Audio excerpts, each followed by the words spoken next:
नमस्कार मित्रों, चंद्रकांत भट्ट अमेरिका से। मैं हमेशा मेरे जीवन में लोकशाही में मानने वाला इंसान हूँ। मेरे विचार, मेरी सोच किसी के ऊपर कभी दबाव नहीं डालती। गलत को गलत करना, सच को सच करना, वो मेरा आदर्श है, मेरा जीवन है। कभी उसमें दुश्मन ज़्यादा हो जाते हैं, फिर भी मैं बोलता हूँ। मैं बात करता हूँ, मैंने एक आर्टिकल पढ़ा, क्योंकि दुनिया भर की लोकशाही का सबसे बड़ा स्तंभ होता है वो है पत्रकार और मीडिया, और जो चौथा स्तंभ होता है वो जुडिशरी होती है। और आज अमेरिका में तो ये 100% टिका हुआ, 99% मैं कह सकता हूँ, कभी गलत भी हो सकता है उसमें, लेकिन भारत में 100% आज गलत हो गया है।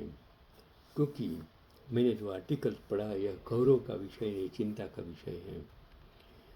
बीबीसी के संपादक रहे बीबीसी के संपादक रहे संजीव श्रीवास्तव अगर रिटायरमेंट के बाद कचौड़ी की दुकान खोल लेते हैं तो यह उनके लिए आत्मगौरव का विषय हो सकता है, मगर पत्रकार बिरादरी के लिए चिंता का विषय है।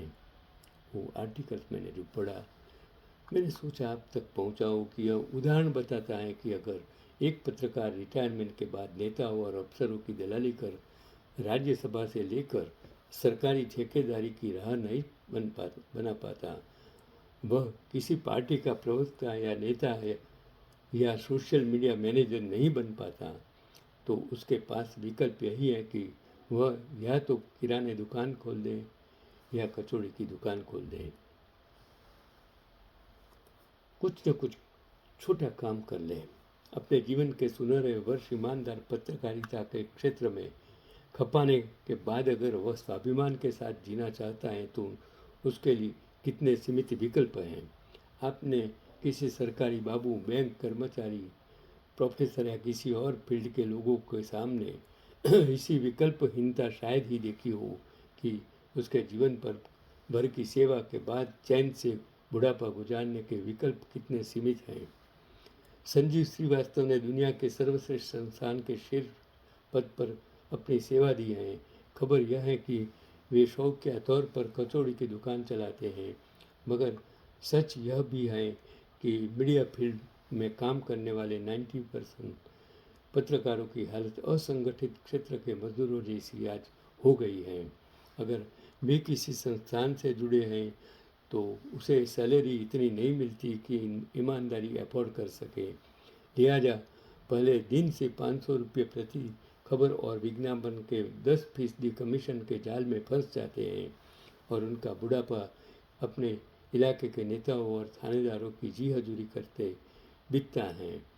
मैंने देखा है कि किस तरह से पत्रकार भी पैसा लेके काम करते हैं। यह लोग जर्नलिज्म जिसे हम कहते हैं।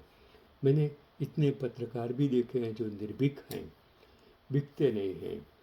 कभी मीडिया भी बिक जाते हैं पैसा लेकर, ऐसा भी हो सकता है। आजकल तो 99% मीडिया और पत्रकार की हालत आज भारत में ख़राब है। मीडिया तो बिक चुका है, क्योंकि मीडिया हाउस जो इंडस्ट्रियलिस्ट के हाथों में चला गया है और जो सत्ता पक्ष का जब गुलाम हो गया है, तब भारत में इस मीडिया के पास आप कोई अपेक्षा रख ही नहीं सकते। और मीडिया में काम करने वाले कर्मचारी भी सिर्फ उसकी गुलामी मानस के साथ उसको जीना पड़ता है, और जो उसके मुताबिक नहीं जीते हैं उसको निकाल देते हैं। आज कितने सारे पत्रकार अपने यूट्यूब चैनल से आप जी रहे हैं और जीने की कोशिश करते हैं।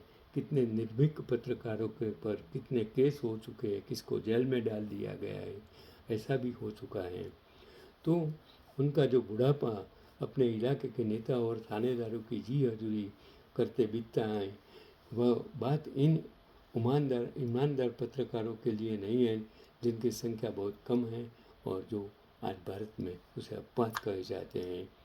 बचे 10% जिन्हें ठीक ठीक सैलरी मिलती है, जिन्हें पीएफ और ग्रेजुइटी मिलता है, उनके पेंशन का भी कोई भरोसेमंद इंतजाम नहीं है। और पत्रकारिता एक थैंक्सलेस जॉब कहा जाता है। एक पत्रकार के तौर पर आपके पास अलग से कोई अधिकार नहीं है। आप किसी नेता, प्रशासक, सरकार को बयान देने पर मजबूर नहीं कर सकते। आपको धक्के खाते हुए सरकार के पास पहुंचना है, सवाल पूछना है। अब जवाबदेही पर निर्भर है कि वह आपके सवालों के साथ कैसा सलूक करे, उसकी मजबूरी नहीं है। जब देश के मुखिया कोई पत्रकार परिषद भरते ही नहीं है और किसी पत्रकार का जवाब ही नहीं देते हैं, जो आज पूरे विश्व भर के नॉर्वे दुनिया का सबसे बड़ा लोकशाही देश इसके लिए माना जाता है कि फ्री प्रेस फ्रीडम में वो दुनिया का 1 नंबर है, जहाँ एक मुखिया ने एक पत्रकार का जवाब दिया ही नहीं और वो पत्रकार की भारत के मीडियाओं ने क्या हालत कर दी वो आप सब जानते हैं। एक सवाल के जवाब के लिए अफसर अपने कैबिन के बाहर आपको घंटे बिठा सकता है। आपके पास संविधान से उतने ही अधिकार हैं जितने किसी आम व्यक्ति को। आप जो सवाल पूछने का पावर हासिल करते हैं वह बस अपने रिपोर्ट से। इसके बाद आप सबसे असुरक्षित बुढ़ापा जीने के लिए मजबूर हैं। यह बात हर ईमानदार पत्रकार को 50 साल पूरे होते ही डराना शुरू कर देती है। ऐसे कई होशियार लोग किसी नेता, किसी सरकार, किसी पार्टी की अघोषित सेवा शुरू कर देते हैं ताकि किसी सभा, किसी आयोग, किसी पार्टी में प्रवक्ता, किसी सड़क का ठेका आयर अपने व्यक्तिगत चैनल, अखबार को विज्ञापन दिला सके और बच्चों का अच्छी जगह एडमिशन हो जाए, कोई नौकरी मिल जाए। जो पत्रकार जवानी में नहीं झुकता वह सुरक्षित बुढ़ापे की फिक्र में झुकता है, रेंकता है। यह किसी सभ्य समाज के लिए अच्छी बात नहीं। इसकी फिक्र सरकार और समाज दोनों को करनी चाहिए। यही आज का पैगाम है।